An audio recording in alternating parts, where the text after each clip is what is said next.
پوری کی پوری اسٹیبلشمنٹ بقول آپ کے خلاف ہے، تو پھر یہ بیک ڈور چینل پہ آپ کس سے بات کر رہے ہیں؟ یہ سوچنے والی بات ہے، اور اس بات کا آپ کو بتانا بھی چاہیے۔ میرا ماننا یہ ہے کہ یہ جو بیک ڈور چینلز ہوتے ہیں یہ تب استعمال کیے جاتے ہیں جب آپ کی اداروں کے اندر یا سسٹم کے اندر کوئی حمایت موجود ہو۔ ایک منہ سے آپ کہتے ہیں کہ میری کوئی حمایت نہیں، ابھی آج ہی کے دن، یہ کل شاید آپ نے ایک بیان اور بھی دیا تھا کہ میں سابقہ وزیر اعظم ہوں، صوبے میں میری حکومت ہے، اس کے باوجود میرے اوپر قاتلانہ حملہ ہوا اور اس کی میری جو ایف آئی آر ہے وہ درج کی نہیں جا رہی۔ تو اس بات سے بھی آپ کا یہ مطلب نکلا کہ اس پورے ملک میں آپ کا اختیار نہیں، آپ کے اوپر کوئی اور اختیار چلا رہا ہے، اور جن کے پاس اختیار ہے ان کے ساتھ آپ کی بنتی نہیں۔ تو پھر بیک ڈور چینل مجھے سمجھ نہیں آ رہی، مطلب کہ بیک ڈور چینل پہ بات کرنے کا یہ مطلب ہے کہ کوئی پاورفل بندہ ہو جس سے آپ بات کریں گے، لیکن اس ملک میں جس کا حکم چلتا ہے وہی سب سے پاورفل ہے، وہ آپ کے خلاف ہے۔ تو یہ بہت لمبی کھچڑی بن چکی ہے۔ آپ کو اس پوزیشن میں لانگ مارچ دوبارہ سے شروع نہیں کرنا چاہیے تھا، آپ کو سیدھا اسلام آباد میں دھرنا دینا چاہیے تھا۔ لیکن مجھے لگتا ہے کہ نون لیگ کی طرح آپ بھی کوئی نہ کوئی مفاہمت کر کے، بیک ڈور چینل مفاہمت کا ہی دوسرا نام ہوتا ہے، کچھ لے اور دے کی پالیسی پر عمل کیا جاتا ہے، تو اگر آپ اسی فرمولے کے تحت آنا چاہتے ہیں تو پھر آپ میں اور نون لیگ میں کوئی فرق نہیں ہے۔ اس دھرنے میں جتنے مسئلے بن چکے ہیں، پھر آپ خود شدید زخمی ہو چکے ہیں۔ اب آپ کو یہ چاہیے تھا چاہے 1 دن، 10 دن، 12 دن، 1 مہینہ، کوئی بھی آپ ٹائم دے دیتے، لیکن اب سیدھا ڈائریکٹ اسلام آباد پہنچنے والا ٹائم ہوتا۔ اور یہ بھی مجھے سمجھ نہیں آتی کہ وزیر آباد سے اب آپ نے آگے 10 دن کا اور ٹائم دے دیا، مطلب کہ یہ مہینہ بھی آپ کا نکل ہی جائے گا۔ تو وہ وعدہ جو اکتوبر میں لانگ مارچ آنا تھا اسلام آباد، وہ اب نومبر میں بھی آتا ہوا دکھائی نہیں دے رہا، اور اگر آ بھی گیا، آپ کے بغیر اس لانگ مارچ کی ویلیو کیا رہے گی؟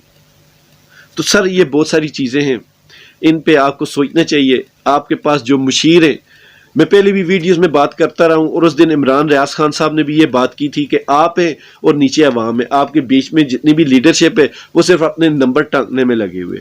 یہ عمران ریاض خان صاحب کی یہ بات بہت ٹھیک تھی اور حقیقت پر مبنی ہے۔ میں خود کافی سارے ایسے لوگوں کو جانتا ہوں جو صرف نمبر ٹانکنے کے چکر میں ہوتے ہیں، اور اسی چیز میں وہ ماہر بھی ہیں، ان کو باقی دنیا کو کوئی کام نہیں آتا، وہ صرف یہ ثابت کر سکتے ہیں کہ وہ کتنے اچھے ہیں، بس یہی ان کی ایک کوالٹی ہے۔ سر یہ کہنا تھا کہ ان چیزوں پہ تھوڑا غور کریں، اور عوام واقعی تھک چکی ہے۔ عوام آپ کی طرف سے کی گئی باتوں اور آپ کے مخالفین کی طرف سے کی گئی باتوں کو سن کر تھک گئی ہے۔ سمجھ نہیں آتی، ایک دن آپ کہتے ہیں جی کہ میری بات چل رہی، دوسرے دن آپ کے اوپر حملے ہوتے ہیں، پھر مخالفین آپ کی جس طرح عزت افزائی کر رہے ہیں، اس گھٹیا لیول پہ آ کے وہ باتیں کرتے ہیں آپ کے خلاف، پھر بھی کوئی ان کے خلاف کوئی ایکشن نہیں لیتا، تو ایک کھچڑی سی بنی ہوئی ہے۔ تو سر ایسی جو انقلاب ہوتے ہیں ان کے لیے بہت زیادہ آپ کو ایگریسو ہونا پڑے گا۔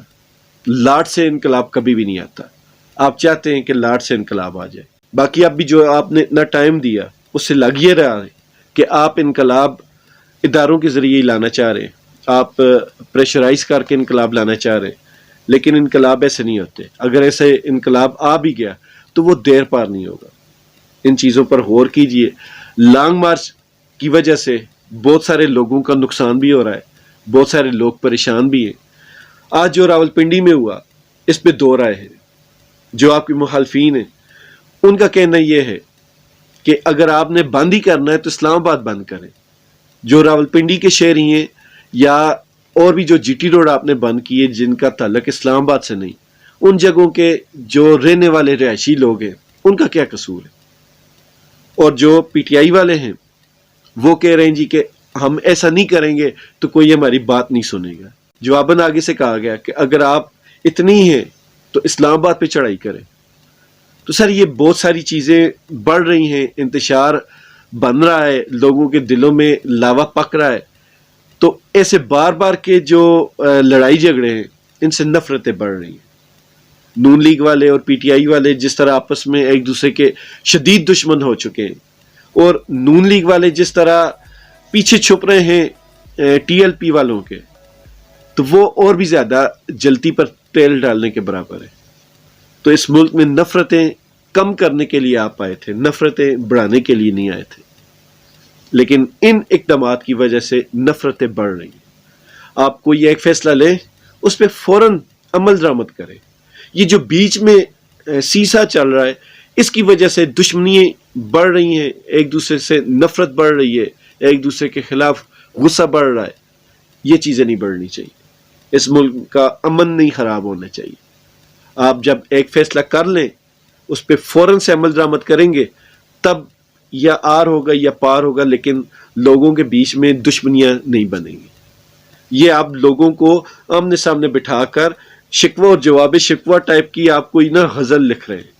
ادھر سے پی ٹی آئی والے کچھ کہتے ہیں، نون لیگ والے جواب دیتے ہیں، بلکہ پی ڈی ایم والے جواب دیتے ہیں، پھر یہ ان کے جواب کا جواب دیتے ہیں، آگے سے وہ جواب دیتے ہیں۔